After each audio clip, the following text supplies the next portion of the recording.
اور حالات یہ آگے ناظرین کہ اب انڈین آرمی چیف سعودی عرب کا دورہ کر رہے ہیں، وہ سعودی عربیہ جہاں پہ ہمارے ڈیفنس کانٹریکٹس ہیں ان کے ساتھ۔ بات تو یہ ہے کہ بہت پریشان ہوں اس معاملے میں، خاص طور پہ جو ہمارے خلیجی ممالک کے ساتھ تعلقات کو لے کر حالات ہیں اور جس طرح بھارت ایک اگریسو ڈپلومیسی کر رہا ہے۔ مجھے لگتا یہ ہے کہ ہمارے پاس جہاں کشمیر پہ کوئی پلان آف ایکشن نہیں ہے، یہاں یہ بھی ہم نے بالکل بھارت پہ چھوڑ دیا ہے کہ بس ٹھیک ہے جی آپ جو کرتے ہیں کریں۔ نمسکار دوستو، پاک media latest on India channel پہ آپ کا سواگت ہے۔ دوستو، عمران خان جب سے پاکستان کے پرائم منسٹر بنے ہیں اپنے آپ کو اسلامک دیش کا خلیفہ سمجھنے لگا تھا۔ اب باری ہے عمران خان کو گھٹنوں پہ لانے کا۔ یہی وجہ سے سعودی عرب اور یو اے ای نے پاکستان سے سبھی قرض واپس مانگ لیا اور ساتھ میں پاکستانیوں کا ویزا بھی روک دیا۔ اب تک پاکستان کے ریٹائرڈ جنرل رحیل شریف سعودی عرب میں اسلامک ملٹری کاؤنٹر ٹیررزم کا کمانڈر ان چیف نیوکت تھا۔ اب بھارت کے آرمی چیف ایم نروانے کا 4 دن کا سعودی اور یو اے ای دورہ سے پاکستان کو بری طرح مرچی لگ گیا۔ دوسری طرف بھارت کے ودیش منتری جے شنکر اس مہینے قطر اور کویت کا دورہ کریں گے۔ چلیے دیکھتے ہیں کیسے پاک میڈیا جل رہا ہے اور پاکستان کے ریٹائرڈ ڈپلومیٹ عبدالباسط عمران خان کے ودیش نیتی کو جم کر دھو رہا ہے۔ اور حالات یہ آگے ناظرین کہ اب انڈین آرمی چیف سعودی عرب کا دورہ کر رہے ہیں، وہ سعودی عربیہ جہاں پہ ہمارے ڈیفنس کانٹریکٹس ہیں ان کے ساتھ، protection of the holy places ہمارے معاہدے ان کے ساتھ ہوئے ہیں۔ General Raheel Sharif coalition forces کو وہاں پہ اسلامک کولیشن فورسز کو ہیڈ کر رہے ہیں اور اب بھارتی آرمی چیف وہاں پہ دورہ کر رہے ہیں۔ قطر، عمان اور کویت کا دورہ ان کے state minister for foreign affairs کر رہے ہیں۔ ہمارے ویزے بند ہو گئے، ٹورسٹ ویزا بھی، ورک ویزا نئے نہیں ایشو ہو رہے یو اے کے۔ ہماری فارن پالیسی کدھر کھڑی ہے؟ اور اب چونکہ قطر اور سعودی عرب میں بھی ایک قسم کا ایگریمنٹ ہو گیا ہے کہ اب جو ان کے تعلقات خراب ہوئے تھے یا جو خلیجی ممالک نے قطر کا بائیکاٹ کیا تھا اس کو بھی اب ختم ہو رہا ہے اور ان کے تعلقات بہتر ہو رہے ہیں، ٹھیک ہو جائیں گے۔ تو جو بھارت کا اس وقت معاملہ ہے وہ ہم سب جانتے ہیں کس طرح انہوں نے اپنے لیے اسپیس بنائی ہے، اور خاص طور پہ جو آرمی چیف کے ان کا وزٹ ہے یہ بڑا اہمیت کا حامل ہے اور پہلی دفعہ یہ ہو رہا ہے، اور وہ وہاں پہ جا کے نیشنل ڈیفنس یونیورسٹی میں سعودی عرب میں خطاب بھی کریں گے۔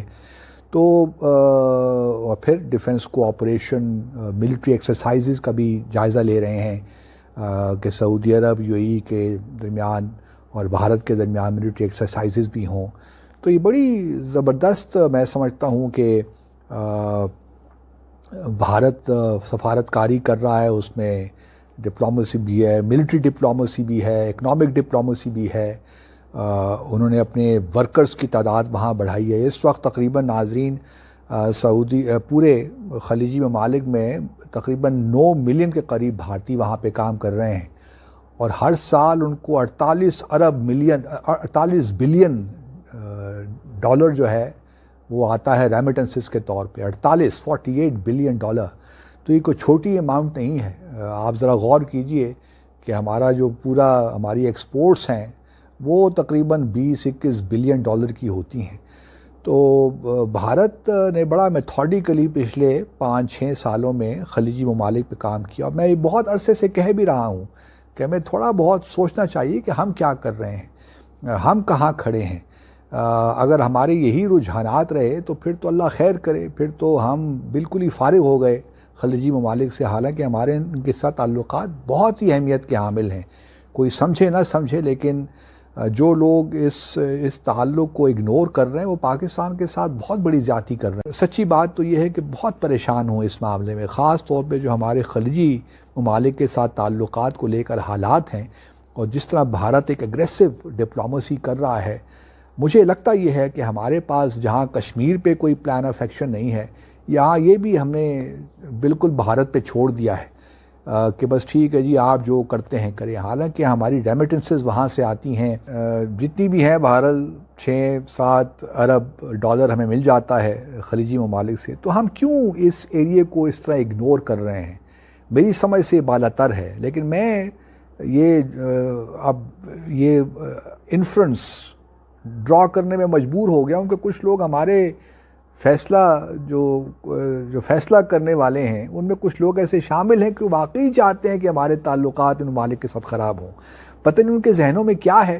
اس لیے میں بہت کنسرنڈ ہوں, میں بار بار یہی کہہ رہا ہوں کہ بہت پریشان ہوں, کیونکہ اس طرح میں نے پہلے پاکستان کے حالات نہیں دیکھے, جس طرح یہ کیجولنس ہے, جس طرح ہم ہر چیز کو ایک بالکل انڈیفرنٹ ہو کے چیزوں کو دیکھ رہے ہیں. اگر اس طرح ہم نے کرنا ہے, بلکہ میں تو یہاں تک بھی کہتا ہوں کہ فارن آفس سے بھی ٹیم کی تبدیلی کی بہت ضرورت ہو گئی ہے. وہ کہ میرا اپنا انسٹیٹیوشن رہا ہے, مجھے ایسی بات کرنی بھی نہیں چاہیے, لیکن آپ یقین کریں ناظرین کہ جو اس قسم کے حالات ہیں, لیڈرشپ کی تبدیلی بہت ضروری ہو گئی ہے فارن آفس میں. اگر اسی طرح ہی حالات چلتے رہے فارن آفس کے, تو مجھے نہیں لگتا کہ ہم کچھ گین کیا کر سکیں گے. ہم تو مزید لاسز ہمیں ہوں گے ہر میدان میں اور ہر محاذ پہ. اگر یہی ہمارے رجحانات رہے, یہی ہمارے انداز رہے, تو یہ کوئی بہتری کی صورتحال نہیں دیکھ رہا. لوگ اکثر کہتے بھی ہوں گے کہ میں ہر بات پہ تنقید کرتا ہوں, لیکن میں کیا کروں.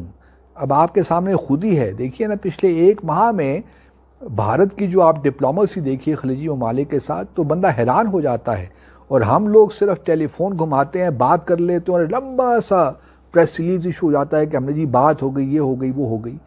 میں اس طرح نہیں ہوتی سفارت کاری.